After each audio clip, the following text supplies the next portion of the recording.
देखिए, जिन राजनीतिक दलों का चरित्र, दिल्ली में एक राजनीतिक दल है जिसका चरित्र है वन पे वन फ्री, उत्तर प्रदेश से लेकर कांग्रेस पार्टी जैसे राजनीतिक दलों का जो चरित्र है, समाजवादी पार्टी और ऐसी पार्टियों का, उनका चरित्र है वन पार्टी वन परिवार। आज वो वन नेशन वन इलेक्शन का विरोध कर रहे हैं। ये वन नेशन वन इलेक्शन एक लैंडमार्क कदम है हमारे पूरे इलेक्शन प्रोसेस को स्ट्रीमलाइन करने में। इससे देश का फायदा होगा, देश के संसाधन बचेंगे, देश की लॉजिस्टिकल इश्यूज कम होगी, और जो देश 5-5 वर्षों तक चुनावी मोड में रहता है, अब 6 महीना चुनावी मोड और बाकी के समय विकास मोड में रहकर जो नीतियों को लागू करना है उसमें कोई बाधा नहीं आएगी। तो इसका समर्थन करने के बदले आज कांग्रेस पार्टी और इंडिया अलायंस के कुछ दल इसका विरोध कर रहे हैं। जब ये 1952 से लेकर 67 में लागू था, नेहरू जी के जमाने में, इंदिरा जी के जमाने में, तब तो वो ठीक था, तब तो वो संवैधानिक था। आज गैर संवैधानिक हो गया। इंदिरा जी ने तो अपनी राजनीतिक महत्वाकांक्षा के चलते शेड्यूल को बिगाड़ा, वरना तो देश में वन नेशन वन इलेक्शन ही होता था। 1983 से इलेक्शन कमीशन हो, लॉ कमीशन हो, अलग अलग रिपोर्ट्स हो, इसकी वकालत कर रही है। पर जो भी कदम देश के हित में होता है, देश के विकास, प्रगति और समृद्धि के लिए होता है, कांग्रेस पार्टी एक समय पर उसका समर्थन करती है जब सत्ता में होती है, और सत्ता से बाहर जाते ही उस पर वो यू टर्न करती है। चाहे वो यूसीसी हो, चाहे वो जीएसटी हो, चाहे वो अब वन नेशन वन इलेक्शन हो। तो ये कांग्रेस का चरित्र दिखाता है कि कैसे एक व्यक्ति का विरोध करते करते अब कांग्रेस पार्टी देश हित में जो भी है उसका विरोध करने पर उतर आई है। Those parties which have reduced themselves, in Delhi one party has become one pay one free, and in Uttar Pradesh parties like Congress and Samajwadi Party have become one party one parivar, are opposing one nation one election.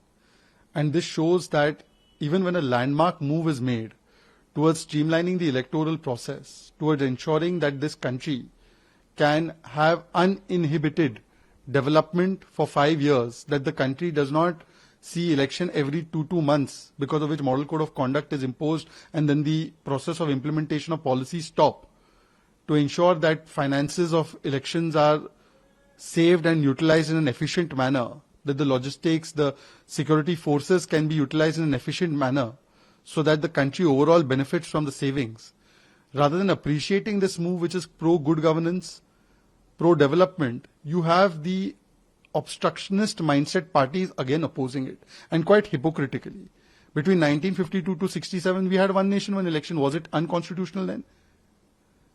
If it was constitutional back then, how is it unconstitutional now? Right from 1983, this is being suggested by Election Commission, by Law Commission and other reports. So are all those reports anti-constitution? It only shows that Congress party is in a habit of changing its position based on whether it is in power or out of power. And therefore, they supported UCC. They used to support GST. They used to support ONOP. Now that they have gone out of power, they oppose all these things.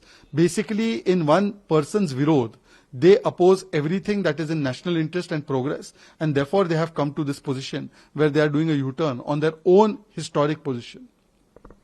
Mallikarjun खड़गे उस पे उनको नड्डा जी ने reply दिया, जिसपे उनका कहना है कि वो एक अटेम्प्ट है अपने फेल्ड प्रोडक्ट को पॉलिश करने का। Congress party copy and paste party बन गई है उनके फेमस प्रिंस राहुल गांधी के अंदर। इस पे आप क्या कहेंगे? देखिए, खड़गे जी के पत्र को पढ़कर मन में एक ही बात आती है कि 100 चूहे खाकर बिल्ली हज को चली।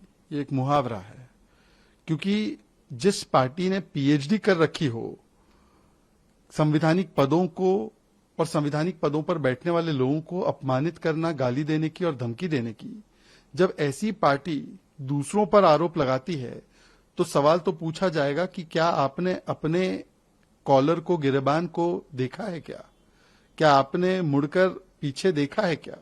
ये वही राहुल गांधी है जिन्होंने चौकीदार चोर है से लेकर मोदी समाज को चोर बोल दिया था, तो वो कन्विक्ट हो गए थे कोर्ट के द्वारा। उसके बाद उन्होंने लाठी डंडों से मारेंगे प्रधानमंत्री मोदी को, ये ऑन रिकॉर्ड बयान दिया है। कांग्रेस के नेताओं ने हिटलर की मौत मरेंगे मोदी, डैश डैश की मौत मरेंगे, मैं शब्द नहीं रिपीट कर सकता। मोदी की कब्र खुदेगी, उनको नीच कहना, उनकी जाति को गाली देना, उनके परिवार को गाली देना, गंगू तेली भस्मसूर से लेकर 150 से अधिक गालियां और धमकियां देने के बाद खड़गे जी ये पत्र लिख रहे हैं। कम से कम उनको झांक कर एक बार देखना चाहिए था कि उनके सो कॉल्ड मोहब्बत की दुकान में कितने नफरत के भाईजान इस प्रकार के सामान को रोजाना जो है देश में उतारने का काम करते हैं, और कम से कम वहां से कार्रवाई शुरू करे।